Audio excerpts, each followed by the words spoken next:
Bayang nggak sih gimana caranya orang-orang di daerah yang paling terpencil sekalipun bisa menghadapi krisis kesehatan yang begitu rumit? Nah, hari ini kita akan berkunjung ke Sumba Timur, salah satu pulau di Indonesia, untuk melihat langsung bagaimana inovasi-inovasi cerdas di sana benar-benar bisa mengubah hidup banyak orang. Oke, ini dia agenda pembahasan kita. Pertama, kita kenalan dulu sama tantangan nyata di Sumba. Lalu, kita akan bongkar kenapa ada ancaman kesehatan ganda di sana. Setelah itu, nah ini bagian serunya. Kita lihat inovasi apa saja yang bisa menembus batasan. Kita juga akan bahas visi besar soal menyehatkan lingkungan untuk menyehatkan warganya. Dan terakhir, kita akan tarik pelajarannya untuk dunia. Oke, kita mulai ya. Coba kita bayangkan dulu seperti apa Sumba Timur. Ini adalah tempat yang luar biasa indah. Tapi di balik keindahannya, ada tantangan-tantangan pembangunan yang, wah, berat banget. Lokasinya yang terpencil itu jadi masalah mendasar. Karena jauh, akses ke layanan publik dan juga peluang ekonomi jadi sangat terbatas. Ini bukan cuma teori ya, ini adalah kenyataan sehari-hari di lapangan. Angka ini 28,08% bukan sekedar statistik loh. Ini artinya hampir 1 dari 3 orang di sana harus berjuang keras setiap hari hanya untuk memenuhi kebutuhan dasar. Bisa dibayangkan? Ini realita pahit yang dihadapi banyak sekali keluarga di Sumba Timur. Dan data ini menunjukkan dampak nyatanya pada manusia. Angka harapan hidup orang di Sumba Timur itu lebih pendek, dan akses mereka ke pendidikan juga jauh di bawah rata-rata nasional. Ini adalah sebuah kesenjangan yang nyata dan harus kita perhatikan. Dan seolah masalah sosial tadi belum cukup, masyarakat di sana juga harus berhadapan dengan tekanan lingkungan yang ekstrim. Kekeringan parah, kebakaran hutan, tanah longsor, semua itu adalah ancaman yang terus ada dan membuat hidup jadi jauh lebih sulit. Nah, sekarang kita masuk ke lapisan masalah berikutnya. Di atas semua tantangan tadi, ada satu krisis besar yang saling terkait, yaitu krisis kesehatan yang kompleks. Riset menunjukkan sesuatu yang, jujur saja, mengerikan.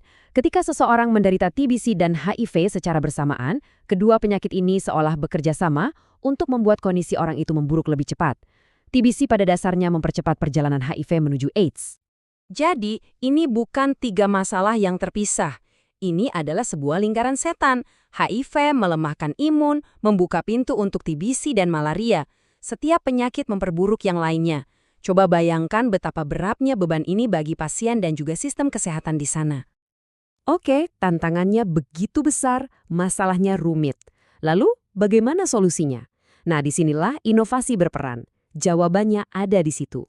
Mari kita lihat bagaimana orang-orang di Sumba Timur tidak menyerah, tapi justru menggunakan ide-ide baru untuk melawan. Ada 2 pendekatan hebat yang mau kita lihat. Yang satu berbasis teknologi, dan yang satunya lagi pendekatannya lebih ke sosial. Yang pertama adalah telemedicine. Konsepnya sederhana tapi sangat cerdas. Mengubah tantangan jarak menjadi sebuah peluang. Caranya? Tentu saja dengan memanfaatkan konektivitas digital. Nah, alur kerja ini nunjukin betapa praktisnya teknologi bisa menjembatani kesenjangan. Petugas kesehatan datang ke desa terpencil, lalu pasiennya bisa langsung konsultasi online dengan dokter spesialis di kota. Klinik lokal pun dapat arahan ahli untuk pengobatan.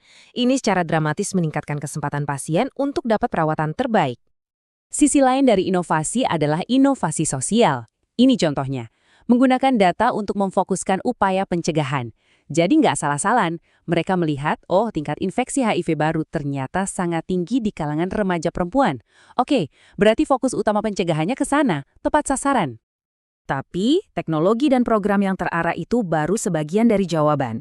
Ada sebuah visi yang jauh lebih besar lagi, yang menghubungkan kesehatan manusia secara langsung dengan kesehatan lingkungannya. Ini adalah ide inti dari apa yang disebut kesehatan masyarakat baru. Intinya begini, urusan kesehatan itu bukan cuma soal obat dan rumah sakit. Hal-hal seperti perencanaan kota, kesejahteraan sosial, dan perlindungan lingkungan itu pada dasarnya adalah isu kesehatan juga. Slide ini menunjukkan perbedaannya dengan jelas. Pendekatan lama yang terkotak-kotak hanya fokus pada satu penyakit dan mengabaikan akar masalah. Sementara pendekatan lintas sektor yang modern ini mengintegrasikan kesehatan dengan air bersih, ketahanan pangan, dan energi. Ini baru namanya menyerang akar masalah. Dan ini bukan cuma teori loh, rencana jangka panjang Sumba Timur sendiri benar-benar menerapkan prinsip-prinsip ini. Tujuannya adalah menciptakan populasi yang sehat dengan cara memastikan lingkungannya sehat dan berkelanjutan terlebih dahulu. Sekarang, mari kita lihat gambaran yang lebih besar. Apa pelajaran global yang bisa kita petik dari pendekatan ambisius Sumba Timur ini? Kutipan ini benar-benar kuat. Ini mengingatkan kita pada sebuah kebenaran yang sederhana. Penyakit itu tidak peduli dengan program atau anggaran kita. Kehidupan manusia itu satu kesatuan utuh. Jadi pendekatan kita terhadap kesehatan juga seharusnya begitu kan? Jadi, pada akhirnya, kisah Sumba Timur ini menunjukkan kita jalan ke depan.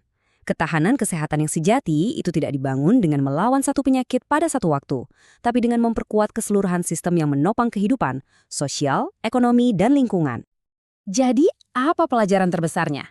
Mungkin masa depan kesehatan global tidak terletak pada satu penemuan super canggih, tetapi pada jutaan inovasi lokal yang lahir dari kebutuhan nyata di lapangan. Kisah dari Sumba Timur ini adalah salah satu buktinya.